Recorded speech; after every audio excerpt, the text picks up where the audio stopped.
Hey there, YouTube. How about them Yankees? If you can, please help us out. Like this video and subscribe to the channel if you haven't already. We're recapping all of Tuesday's action. Up next, all rise. Welcome into Fantasy Baseball today on Wednesday, September 21st. Frank Stampfl here with my guy, Scott White. Maybe he won't be my guy anymore because he looks pretty annoyed with me already. Note about the Yankees today on the show. Starters sit, some fringe starting pitchers down the stretch. Shane McClanahan, sad face, hurt once again. Hitters finishing strong, and much more. But first, please indulge this annoying Yankees fan. Oh my goodness gracious! Oh my goodness gracious, indeed, Scott. There's only one place to start. I mean, what a game. What a game. I've got to walk everyone through it just in case you didn't see it. The Yankees are down 8-4 going into the ninth inning. Aaron Judge leads off with his 60th home run of the season. He ties Babe Ruth. He's now one away from Roger Maris's American League record, the Yankee record. And we still have plenty of games left to play. Later on in the inning, bases loaded. Giancarlo Stanton, walk-off, grand slam, his 27th home run of the season. I realize many people are going to be annoyed about what I just did, but Scott, there's something about the fandom too, man. Like, that was just a crazy moment. I had the game off, admittedly. I turned it back on once Judge hit the homer. I was like, all right, let me turn it on. Let's see what's going on here. That was a crazy ending to an awesome game. Yeah. Wish I could have seen it.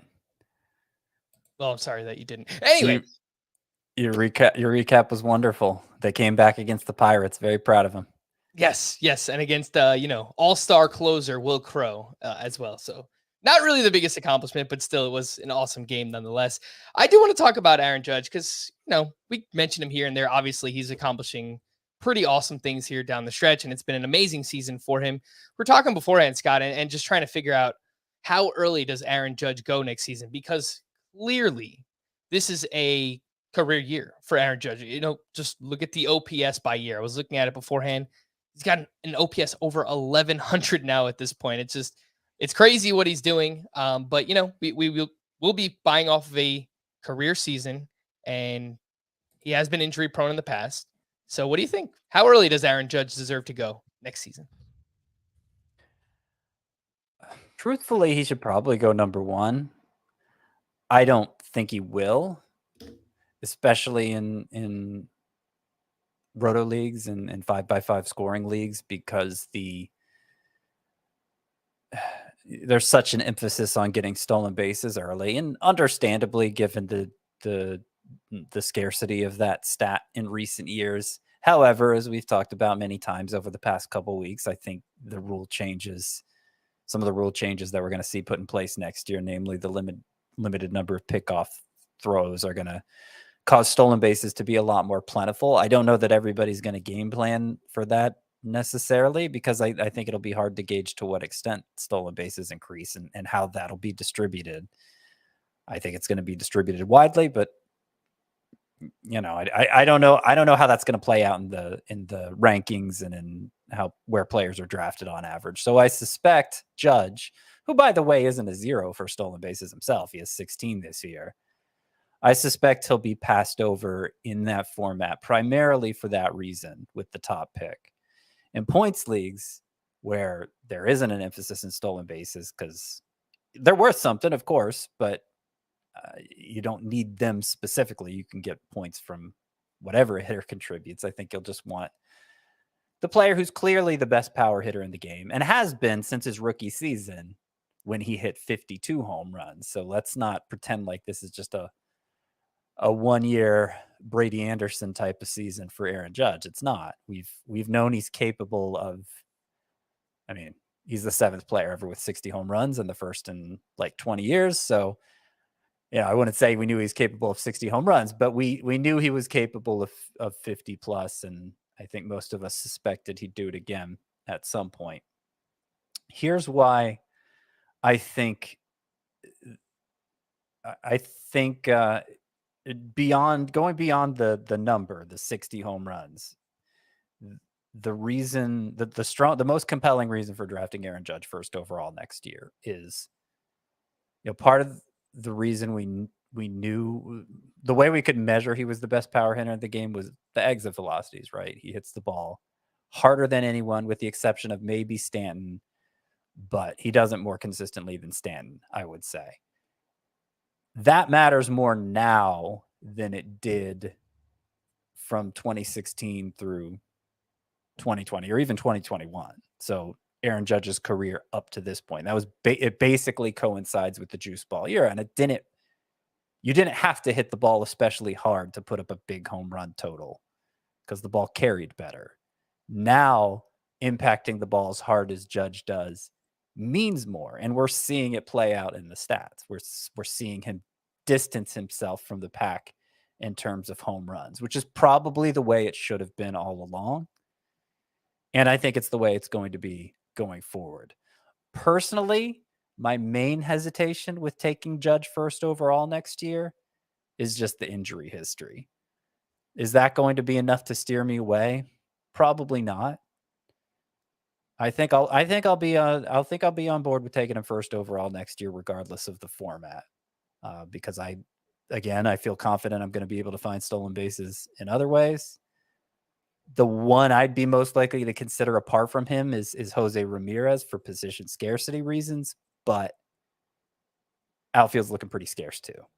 So I think I will go Judge 1 overall. That's my stance on September 21st. Anyway, obviously, I reserve the right to change my mind over the next several months. Aaron Judge also batting .316 to go along with those 60 home runs, 123 runs scored, 128 RBI. He's got 16 steals, 3 caught stealing, so 16 for 19 on the season. And yeah, I mean, I think you can kind of pencil him in for double-digit steals next year. Not that maybe he doesn't get this total again. It's going to be pretty hard to project his steals, but I don't think that he's going to be a zero. And specifically, if things play out like I think they will with the stolen bases, I predict he'll get at least 16 next year as well. I think for sure in a points league, he should be the first overall pick. It's just his plate discipline combined with the home runs that he hits. I mean, the strikeout rate is now down 2 seasons in a row, 25%, and putting the ball in the air more than ever before. His barrel rate, I mentioned this before we started, Scott. It is nearly 27%. The next closest person is Yordan Alvarez at 21%. I mean, that barrel rate is just absolutely insane. Again, Aaron Judge in the running for the first overall pick next season, and rightfully so. All right, Scott. Oh my goodness gracious, for you from Tuesday's action. I'm going to go with JT Realmuto, who went 5 for 5, and that just continues a torrid stretch that's basically lasted 2/3 of the season now. So 5 for 5 with a home run and a double on Tuesday. Since July 1st, JT Realmuto, a catcher, mind you, is batting .324 with 15 home runs. That makes him, of course, the number 1 catcher in both points leagues and 5x5 during that time. It makes him the 26th overall hitter in points leagues, which is pretty impressive for a catcher. The number 13 hitter in Roto during that time, since July 1st. Really impressive stuff from a guy who, before the stretch started, I said was clearly in the decline phase of his career. Now he's pushing to be the number 1 catcher next year, as he has been many times before. Yeah, I think he's definitely made a claim to the throne there as the catcher 1 for next season. That is JT Realmuto. I think in Roto, Dalton Varsho is also in that category. A big day for Varsho as well. He only played in one of the 2 doubleheader games, but in that first game, he went 2 for 5 with a sock and a shoe, his 26th home run, his 11th steal of the season. And he is also finishing very strong. In September, hitting .286. He's got 8 homers, 3 steals, and OPS up over 1,000 during that time for Dalton Varsho. So I think JTR and Varsho, 1A and 1B in Roto. Points leagues, it's probably Realmuto, and I think Will Smith deservingly should be in that discussion as well. But I think there's a pretty clear top three with at least those three, Scott. Yeah. I guess in Roto, when you're factoring in the steals, I mean, Varsho and Realmuto are the only two catchers with double-digit steals this year. And of course, Varsho, even for points leagues, he gets an at-bat advantage over most every catcher because he's primarily an outfielder. And next year might be his last year as a catcher-eligible player in fantasy. He has locked up catcher eligibility for next year, but not by much. And he hasn't started at catcher in a long time, I don't think. So it may be the last stand for Varsho as a catcher in fantasy, but he's led the position in home runs. I think it probably will play out like you're saying, where it's going to be between Varsho and Realmuto for top catcher drafted. But I think there are a lot of candidates to finish number one at the position, which means I'm probably not going to draft Realmuto or Varsho in any league. One of them, by the way, is Salvador Perez. Somebody tweeted this at me yesterday. If you project Salvador Perez's numbers over the if you project Salvador Perez's stats over the number of at-bats he had last year, it comes out to 35 homers and 110 RBI, which we all would have been thrilled with coming in. That would have justified the pick we invested in him. And it suggests he still has his potential to be the number one catcher in fantasy. Now, he might be the seventh catcher drafted, sixth, seventh, something like that. But I imagine that means I'll be drafting a lot of him because I think the upside is still as high as you'll find at the position. And then, of course, in points leagues, because the plate discipline is so good, I think Alejandro Kirk has the potential to finish number one at the position. He's homered only twice in the second half, so that's kind of pulled him down some. But the StatCast numbers are really promising, and again, the plate discipline is amazing for Kirk. And then, of course, you have Adley Rutschman, Wilson Contreras, Will Smith, who you mentioned.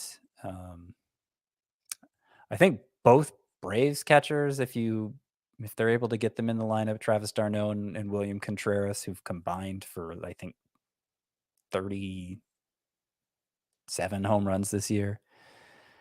They're clearly going to be behind that group, but like I'd be happy with them as starters, you know.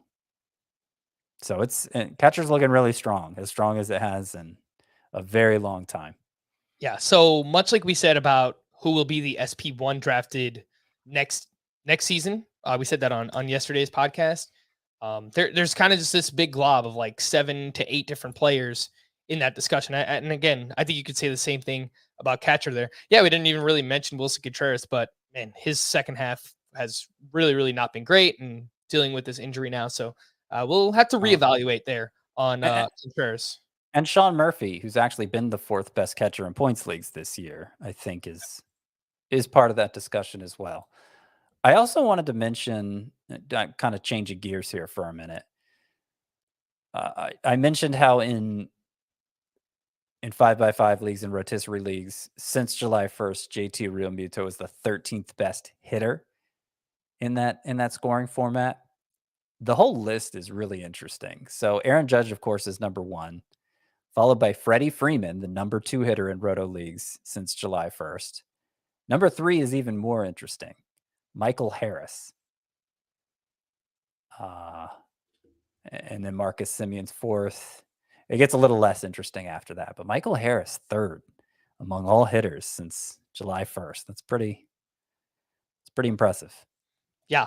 He has played 101 games now, stole another base on Tuesday, now up to 18 steals, 18 home runs again in 101 games for Michael Harris. So I don't know off the top of my head, that's not a 30-30 pace, but it's close to it. It's something like 27 homers, 27 steals over the course of 150 games. So I think that he is probably going to be that young hype guy that's going to be drafted really early in drafts, like 3rd, 4th round, something like that for Michael Harris this season. And by the way, Realmuto is 13th, as I said. You know who's right after him, 14th among all hitters since July 1st? I don't know. Your boy, Nate Lowe. That guy's a beast.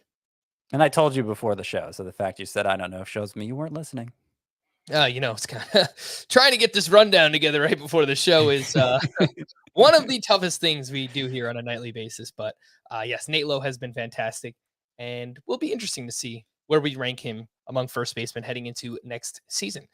Before we get to the unfortunate Shane O'Mac injury, Scott, I did want to congratulate you and your Braves clinching another playoff appearance. Yep. Thank you. What would It's you? good. It's good to be back. Would you like to accept the playoff berth on their behalf? Yeah, sure. I'll accept that. I mean, kind of seemed like a foregone conclusion. I'm more concerned about the division, Frankie. Oh, as you should The be. Brewers had the Mets on the ropes tonight, and they let them off the hook. Yeah, as Dennis Green would say, and that's disappointing. The Mets remain a game up. Yeah. So got to knock them off. Let's talk about Shane McClanahan. Unfortunately, left Tuesday start with what was deemed as left neck tightness and spasms, which sounds like it could be a compensation injury caused by his left shoulder impingement, which he was previously dealing with, which he was on the IL for. So those two things could be related. Obviously, we'll wait for more information, but doesn't seem great for Shane McClanahan. He gives up 5 runs over 4 innings pitched. He did give up a 3-run homer to Jeremy Pena. The CSW wasn't there. The control was not there. He walked 4 batters in this one, gave up some hard contact. Velocity still looked fine. He has been throwing more fastballs since returning. So I don't know if that's related to the injury, potentially throwing less breaking pitches. But alas, you may need another waiver wire pitcher now that Shane McClanahan, I assume we all threw him back in the lineup.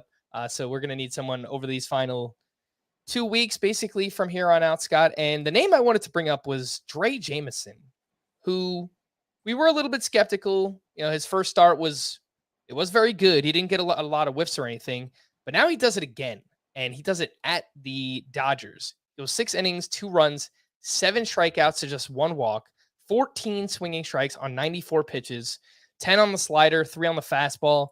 And he did lean into the slider more in the start. He threw it 35%, and that's just about double the percentage that he used in his first start.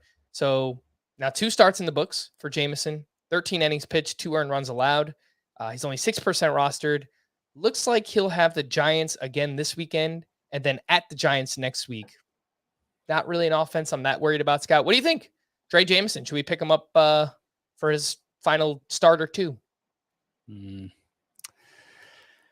I don't think I'd be willing to do it. Yeah. Encouraging stuff. I mean, very reminiscent of Ryan Nelson, right? Comes up first 2 starts, exact same 2 teams, San Diego and the Dodgers, and shuts them both down. But then in his third turn, he was facing one of those 2 teams again. Which one was it? Was he facing the Dodgers again or the Padres again? And this his third start. In Ryan Nelson's third start? Yeah. I believe it was the Padres again. And, yeah, the Padres. And it was a struggle. And both of these guys were, they had terrible numbers in the minors. They have ability, terrible numbers in the minors, tough places to pitch. So obviously that didn't help them. But there's enough reasons for concern not to stake your entire season on him, I would say, after 2 major league starts. I get it. I mean, it's just, we're kind of, I guess we're running out of names here with, we need someone to pick up if Shane O'Mac's hurt or dealing with. Plus, he might be one of the few pitchers you could pick up who's only making 1 start next week.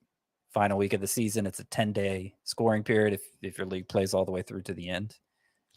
Most pitchers will be making 2 starts, and he looks like one who won't be. That is true. All right, so that is Dre Jameson. Looks promising so far, but probably don't want to pick him up for redraft leagues. Scott, I just have this terrible thought in my head. Of course, doom and gloom. You know how I roll. I included Dre Jameson in a dynasty trade in the Scott White Dynasty League. Just kind of threw him in there because I needed to free up a minor league spot.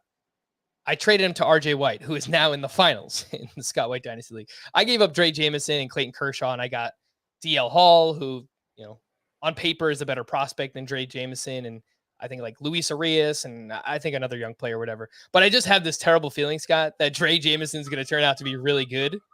And this trade is just going to look absolutely awful for me. Yeah. I kind of kind of dynasty philosophy here. Like, I don't have enough confidence in my ability to parse between prospects. You know, ones who everybody recognizes are prospects, but how much more likely is this one to hit than this one? Not hit in the baseball sense, but hit as in emerge. And so I kind of, unless we're talking about the most elite prospects, which neither DL Hall or Dre Jameson would fit that description. Obviously, I value those more. But when you get to a certain point in the prospect rankings, I don't know exactly where it is, probably beyond the top 25 or whatever. They're kind of, I rank them because I have to rank them for the job, but they're kind of all like, they're all just kind of lottery tickets, and how much better is the probability of one versus another? Not so much. I wanted to get, I didn't get Spencer Strider in my top 100 prospects at all. And I was one of the highest on him.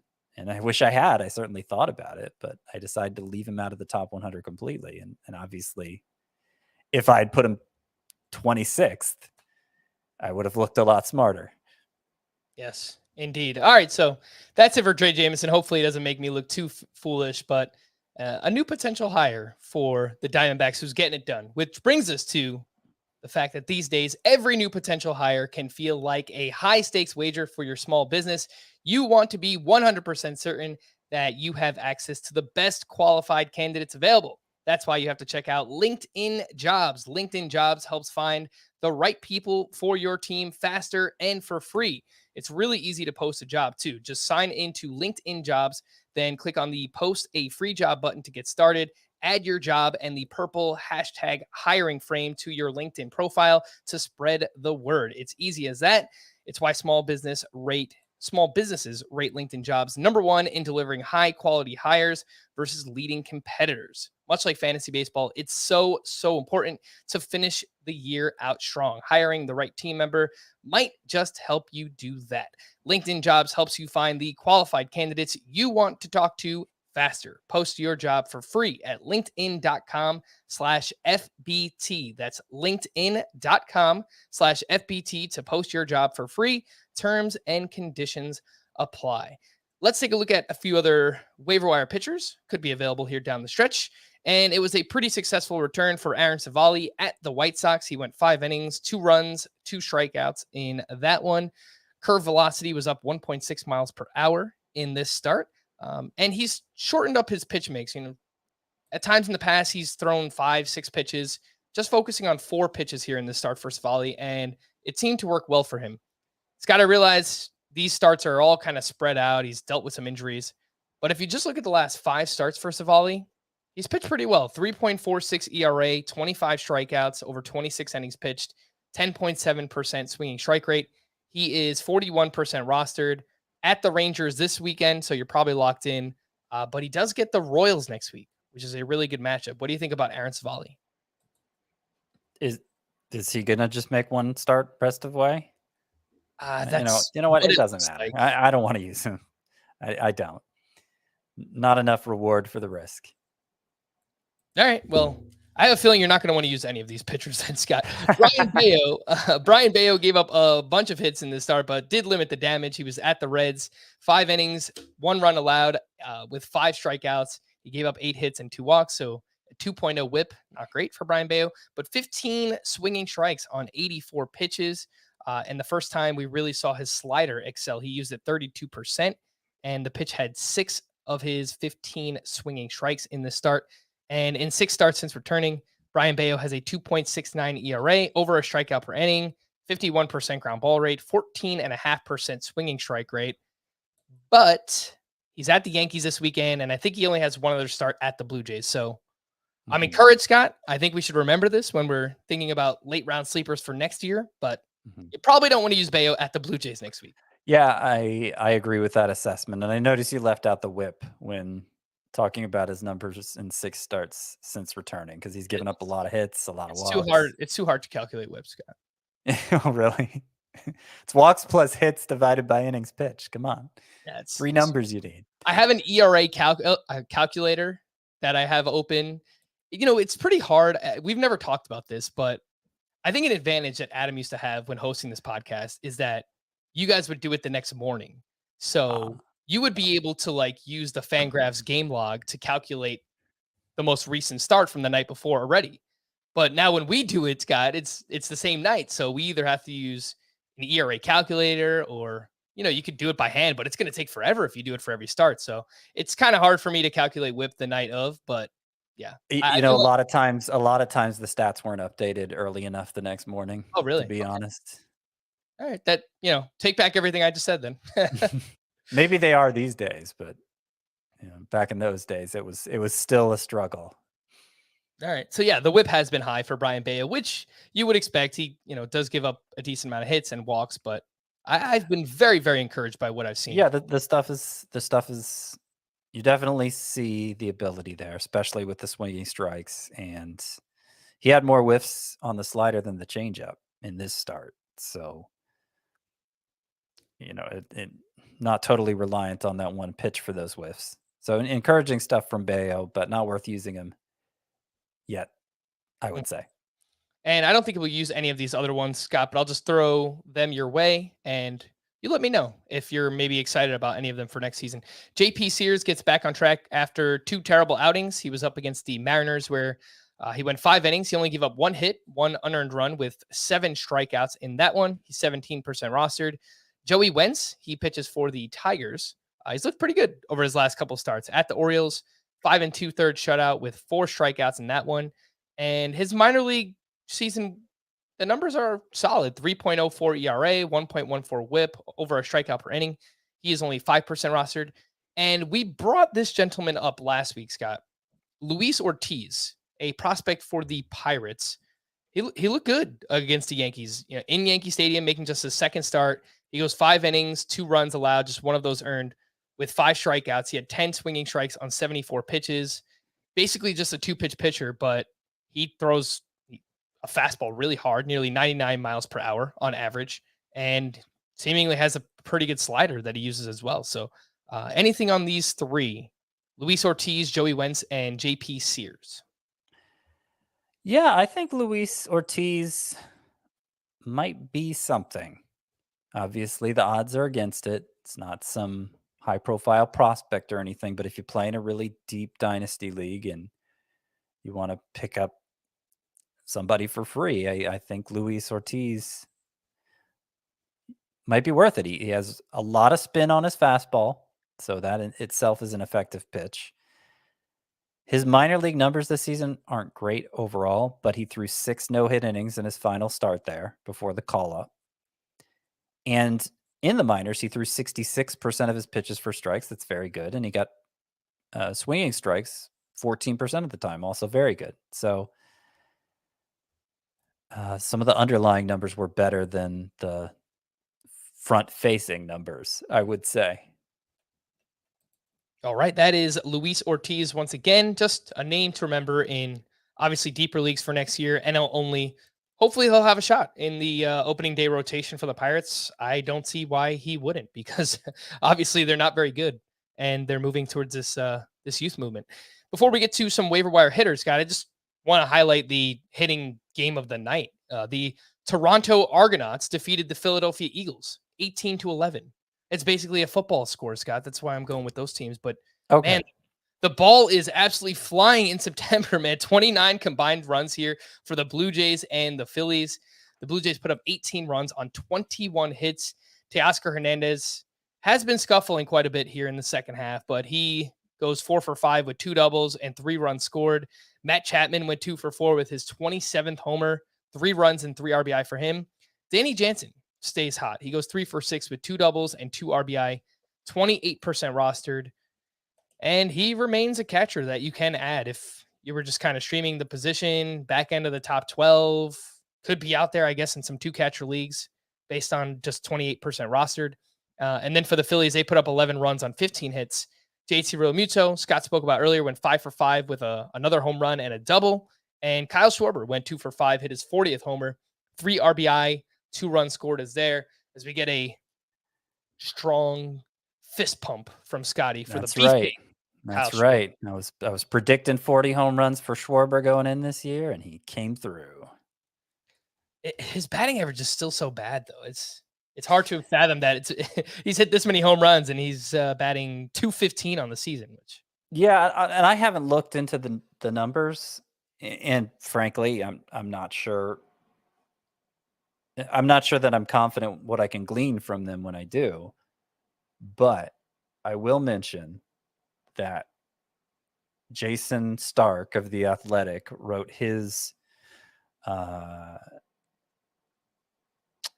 assessment of the rule changes and the kind of impact they're going to have on the game next year. Something I did earlier this week, but Jason Stark did a couple days ago, and he had talked to Kevin Long, the Phillies hitting coach, and Kevin Long is a highly respected hitting coach. He's been around, been with a lot of different teams, worked with a lot of different players, and he named some players who he thought would see a big increase in batting average because of the restrictions on the infield shift, and Kyle Schwarber was one of the ones he mentioned.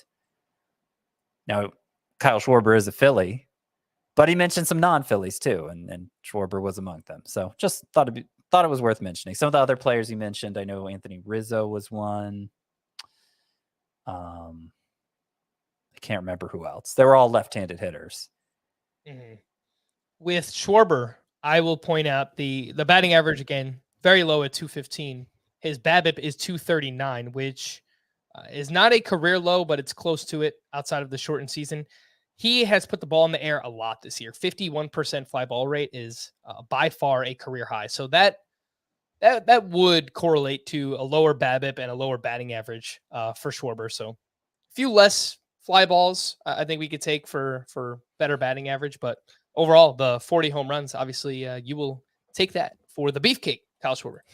A couple of waiver wire hitters. Corbin Carroll went 2 for 4 with a double and his first career steal. And at the time, he was batting .293 with a .903 OPS. I think he got a few more at-bats in that second game. But 68% roster, Scotty was dropped in a few leagues. I know we told people that he had really tough matchups this week. They were facing a bunch of lefties. He's basically not playing against left-handed pitching. They've got 2 lefties this weekend, the Diamondbacks. And when I looked at their projected pitchers the rest of the way, I didn't see any other lefties on the schedule after this weekend. So what I'm saying is it could be a pretty strong final 9 or 10 games after this week for Corbin Carroll. Would you maybe look to pick him back up? Yeah, if he so how rostered is he? 68%? Yep. Yeah, obviously in the 5 outfielder leagues, I'm going to assume he's already rostered then. But I would say if that's true, if that holds, that he's not going to face any left-handers the rest of the way, or even if he faces 1 or 2, then you'll probably see him in the sleeper hitters article for the final week. Let me see how he's doing in terms of at-bats. So he has only had 60 at-bats. He's safe from reaching. I don't think the Diamondbacks have to worry about him exceeding 130 if he's not even halfway there yet. I think they've done a good enough job preserving those at-bats. Yeah, I was going to save this for later on Corbin Carroll. I think they've almost played it too safe, the Diamondbacks have. I just hope that they don't have this platoon thing in their mind for the start of next season, because obviously Corbin Carroll is one of the top prospects in the game. Just let the guy play and let's see what he could do against left-handed pitching. But Gunnar Henderson, he led off against a left-handed pitcher here on Tuesday. He went 2 for 5. He hit his 3rd home run. The home run came off of a right-handed reliever, so I don't want to give him too much credit against a lefty. But he had 4 hard hits in this game, 2 over 105 exit velocity. He is now up to 69 at-bats with 15 games left. This is Gunnar Henderson. He has averaged 3.7 at-bats per game to this point. If you times that by the 15 remaining games that they have, that is 55 at-bats. 55 plus 69 brings him to 124 at-bats for Gunnar Henderson. So even if he plays every game from here on out, he still would be clear of the 130. And I think the Diamondbacks just kind of played it a little bit too safe down the stretch. It is what it is, but I just kind of wish that they were giving Corbin Carroll more playing time here against left-handed pitching. Yeah. I mean, he had gotten, I think his first 2 games in the majors, he got a combined 10 at bats. So that might have forced them to slow their roll a bit. And obviously they're not playing for anything, and the Orioles sort of are. They've more or less been eliminated now. Mm-hmm. But they were in there for a while. They were in the mix.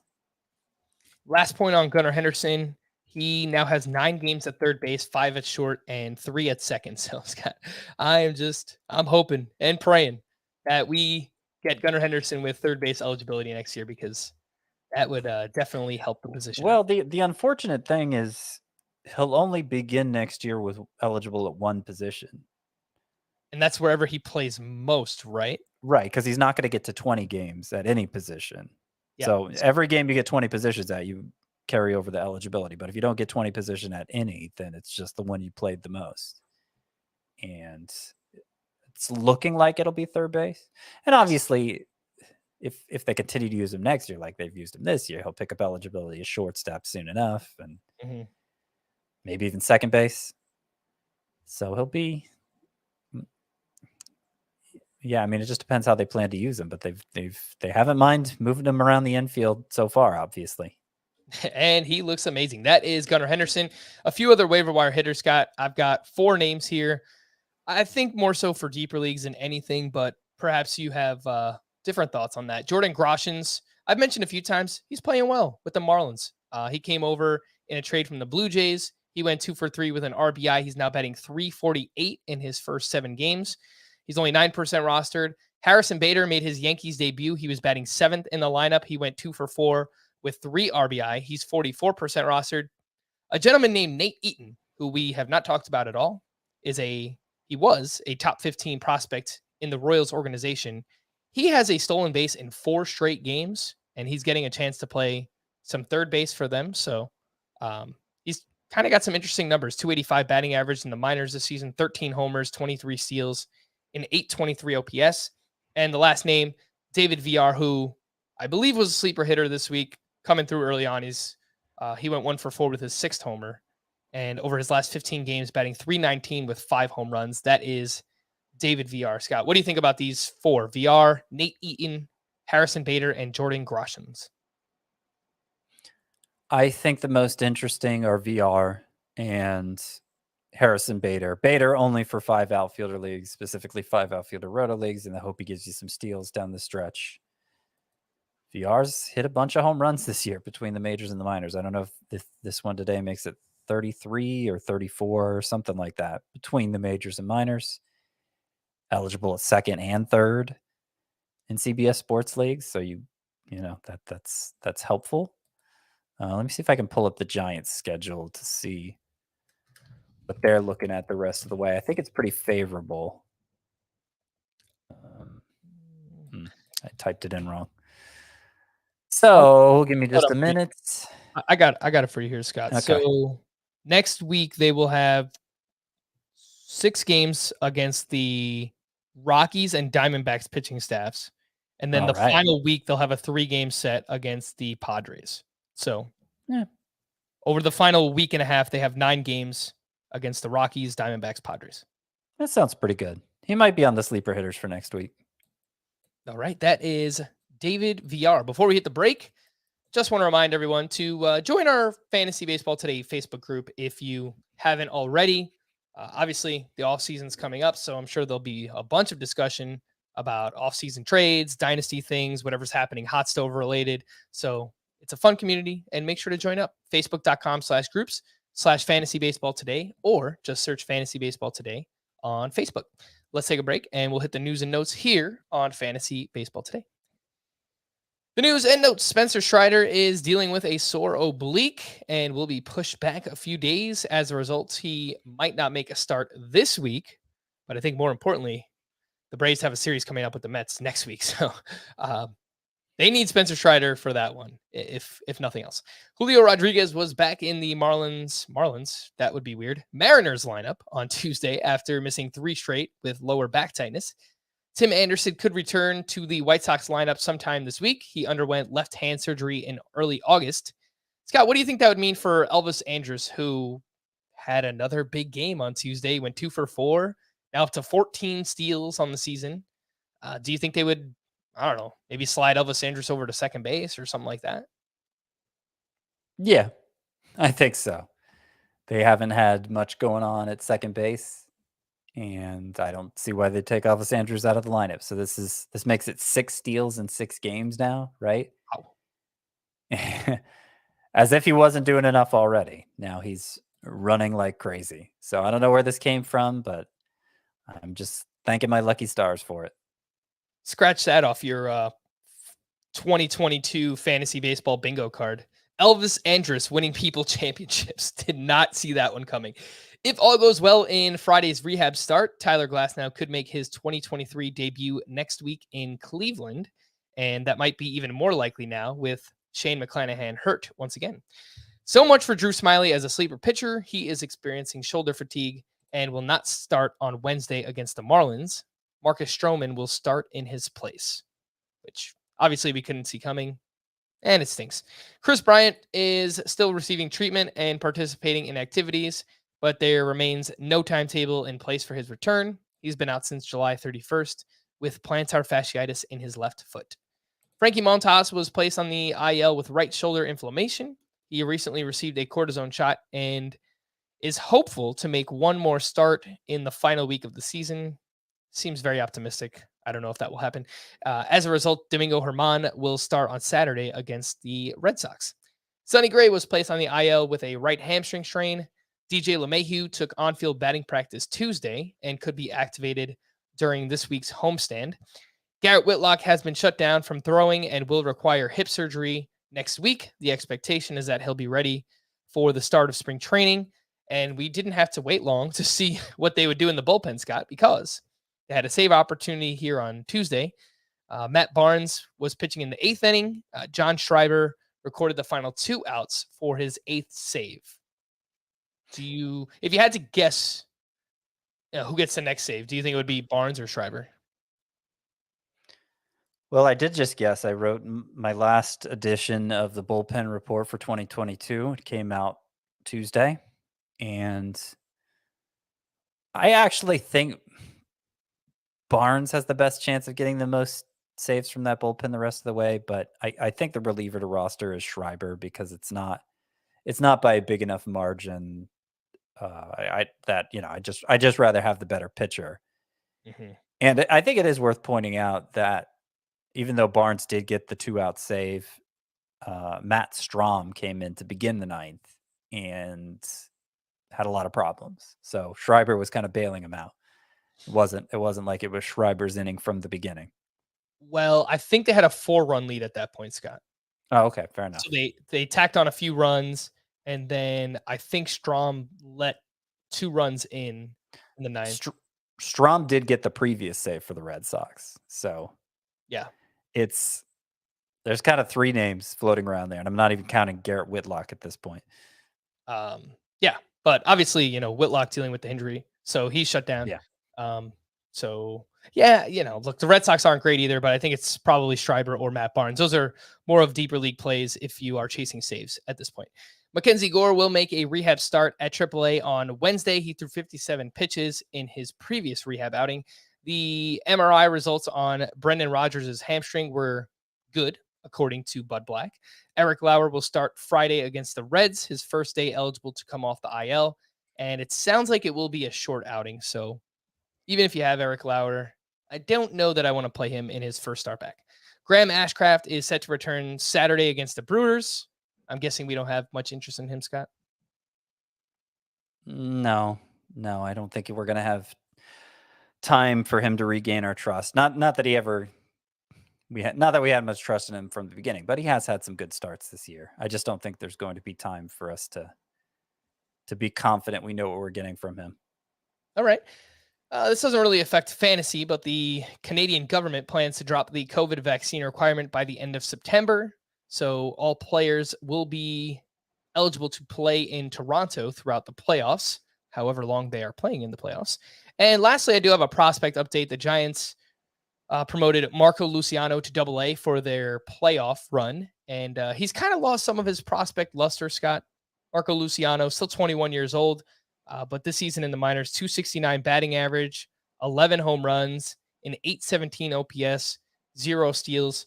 I think more than anything, power is the tool that we're looking at most for Marco Luciano. But I don't know. He's kind of lost some of it. How do you feel about him from a dynasty perspective? Yeah, we're still waiting for him to find that next gear, and it seems like the prospect hounds, they remain bullish on him. So I would have liked to see more production by the time he's reaching Double-A, but part of the reason he's reaching Double-A is because that's the only place left for him to play at this point. That's the highest level left for him, the lowest level, I should say, left for him to play at this stage. So they want to give him some more bats. I wouldn't be looking to sell in Dynasty. I'd hold out. All right, let's move into some starter sit for some fringy starting pitchers over their last few matchups of the season. Pablo Lopez now has back-to-back quality starts since getting rocked by the New York Mets. He was up against the Cubs. He went 6 2/3, 1 run allowed, 6 strikeouts in this one. And it looks like his last 2 matchups are at the Mets and at the Brewers. So that would make him a 2-star pitcher for next week. But there's going to be a lot of 2-star pitchers, Scott, and I don't like those matchups. What do you think about Pablo Lopez? Yeah, it's a big risk playing him. I'm not going to say for sure don't. You just have to weigh your options. He has had, you mentioned 2 quality starts in a row. 4 of his last 5 have been 2 earned runs or fewer. But then in the middle of that stretch was the 8-run disaster against the Mets. So he's been trending the right way overall, but still a little scary. Yeah, if you were making a Pablo Lopez sandwich, Scott, it would have the best bread that ever existed, right? And then just inside of the bread, it's just some nasty meat, some nasty cheese. Vegemite. Oh, geez. Man, you just went straight for it, man. You just... Yeah. Yeah, all right. So that's the Pablo Lopez sandwich, and man, I'm kind of worried about these matchups down the stretch. Nick Lodolo only gave up 3 hits here on Tuesday, but the problem is that 2 of them were home runs, and he was up against the Red Sox. 5 innings, 3 runs, 7 strikeouts in that one. Overall, I know he's been better recently, but still a 3.9 ERA, 1.27 WHIP for Lodolo. Strikeouts have been awesome for him. His last 2 matchups look like they're up against the Brewers and at the Cubs, Scott. Mm-hmm. I feel like you mentioned he was going to get the Pirates in there at some point. But when I was calculating it, it didn't look that way to me.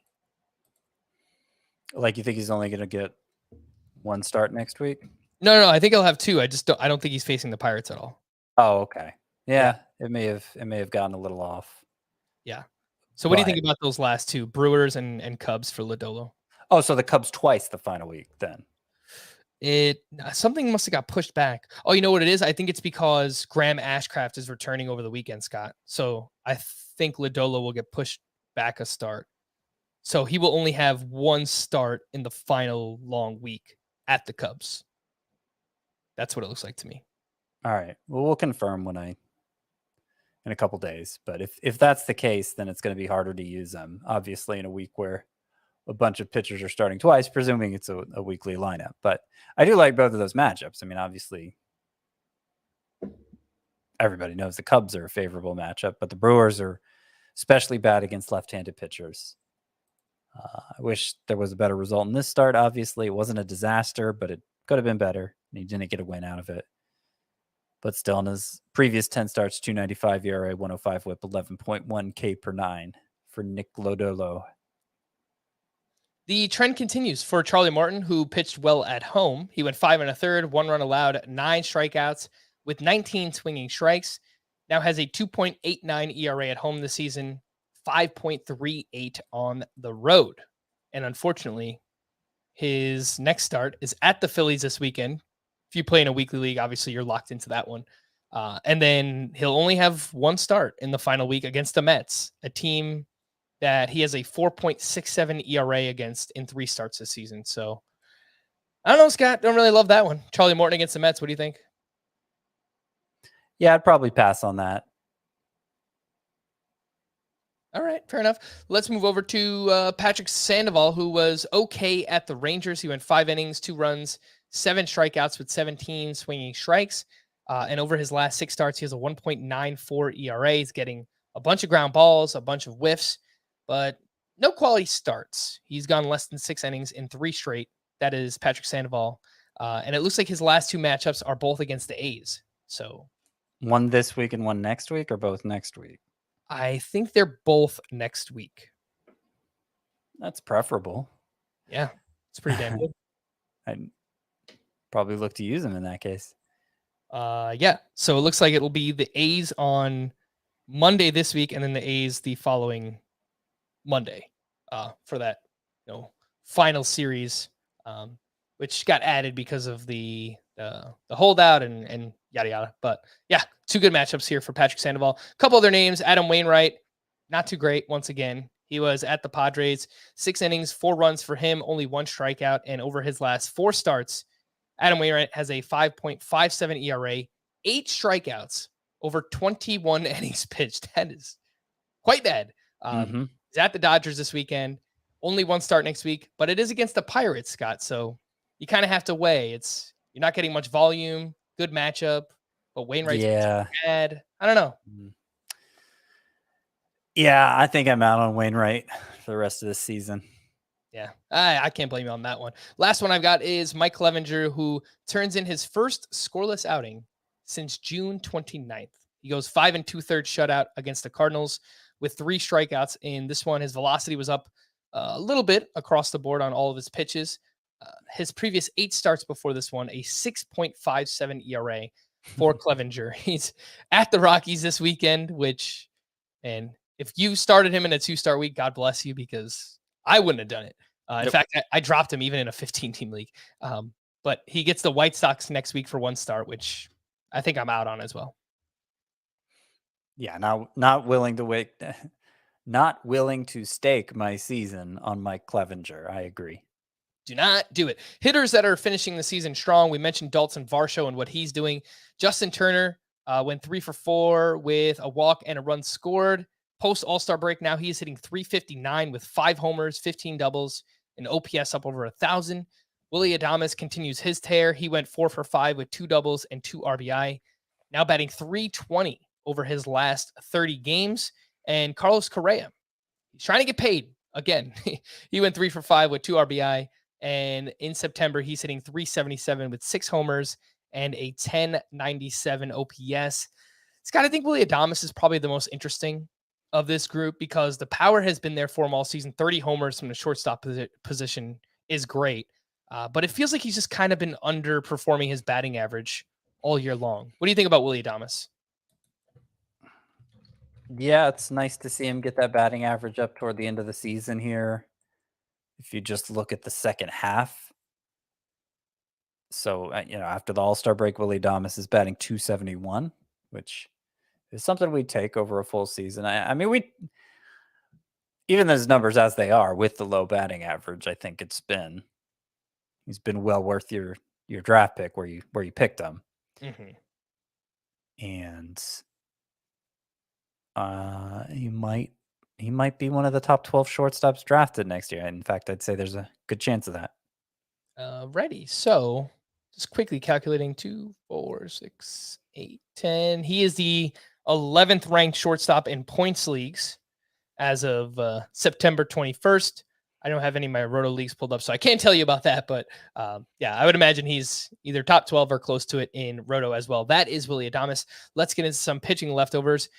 If you started Adrian Sampson, consider yourself lucky, Scott, because this one looked bad early on, and he managed to settle down, but lots of hits. He wiggled out of some jams as well. At the Marlins, 6 innings, 8 hits, 1 run, 3 strikeouts in this one. 3 straight quality starts for what it's worth for Adrian Sampson.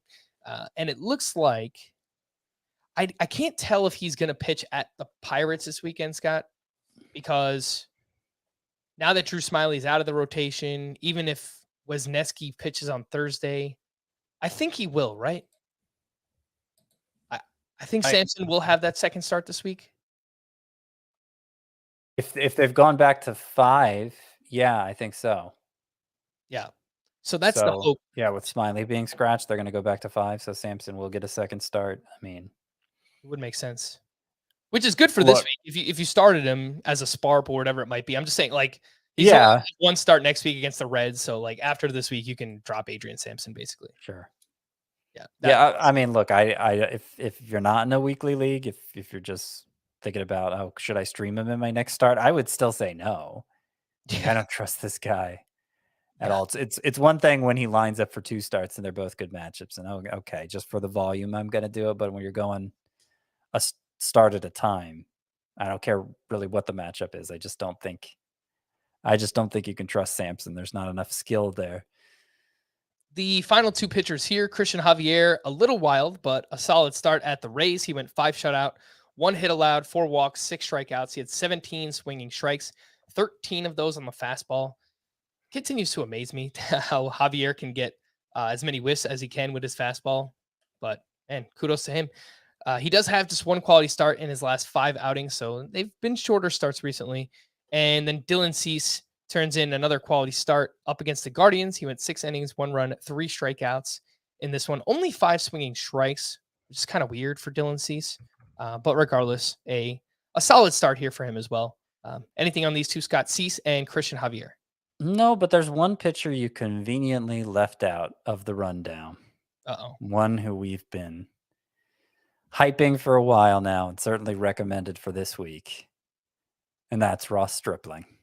Oh, yes. Letting everybody down. He was on the mound for that Blue Jays outburst in Philadelphia. Or, sorry, that Phillies outburst in Philadelphia. 5 earned runs on 9 hits in 4 innings after having 6 straight quality starts. Yeah. I guess he was due. I guess so. Yeah, disappointing that it happens in his 2-start week where he was probably widely activated. It feels like so many pitchers have just been getting rocked recently, Scott. I don't know that for certain, but it just every time I look up in my head-to-head matchups, it seems like my pitchers are doing pretty poorly. I had Carrasco going in a few spots today, and he was terrible too. So I don't know. Well, yeah, there's a lot of offense happening in September. Of course, some pitchers have to bear the brunt of that. For what it's worth, Stripling's remaining matchups. So he gets the Braves. No, I opened the wrong team. I don't know why I have he's at the Rays this weekend to complete his 2-start week, and then he'll have the Red Sox for 1 next week. So yeah, you could probably drop Stripling after this week, I would imagine. Yeah, if it's a weekly league. Yeah. All right. A few hitting leftovers. I mentioned what Gunnar Henderson did earlier on, but Brian Reynolds had a big game. He went 4 for 5 with his 24th homer. The Mets sluggers powered them to victory, quite literally. Pete Alonso went 1 for 4 with his 37th homer, and Francisco Lindor hit a go-ahead grand slam in either the 7th or 8th inning. It was pretty late in that game. It was his 25th home run of the season. CJ Cron, a little home cooking. He went 3 for 4 with his 29th homer, but has slowed down considerably here in the second half. Regardless, Scott, a phrase I haven't brought up in a while, the profit pocket. CJ Cron has provided profit over the long term of the season, obviously. Even though the second half hasn't been great, but I'm trying to remember everyone who was in it. It was Rhys Hoskins has had a good year. Good year. Josh Bell was going well, but not since getting traded to the Padres. It's been he's been all terrible. Downhill since then. Joey Votto was awful. CJ Cron has been good. Luke Voigt was a late addition. He was a late addition. You're right. He's like that band member who, is just like he gets thrown in later on, but he's not really part of the initial group. Yeah, like when Penske replaced Michael on Salute Your Shorts. What did you say? Someone out there will get it. All right, fair enough. But I'll take a, I don't know. What are we going with there, Scott? 3 for 4, 3 for 5 in the profit pocket? 2.5. Myself too credit. Yeah, 2.5. We'll go with 2.5. The call to the bullpen for the Dodgers in game 1. I assume Craig Kimbrell was unavailable because he pitched on Monday night. Chris Martin struck out 2 for his 2nd save of the season. For the Cubs, Brandon Hughes struck out 1 for his 6th save. I almost said 16. but he's 16% rostered. So that's where that number comes in if you do need saves down the stretch.